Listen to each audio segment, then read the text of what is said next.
Hey, what's up guys? Today's video I'm going to show you how you can fix the YouTube error code 15. So first of all, make sure that you are connected to a stable Wi-Fi.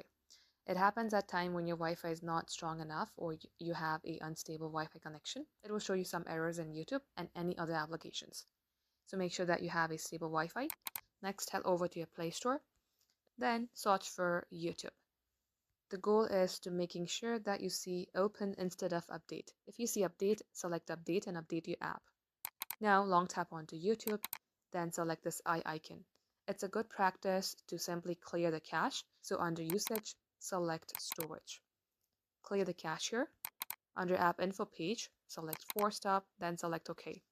Now likewise, restart your device, launch your YouTube and see if it fixes your problem.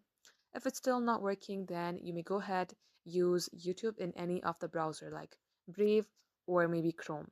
And you can go ahead do that for a couple hours. And after a couple hours, your YouTube application will be fixed itself. So guys, this is how it's done. Thank you for watching.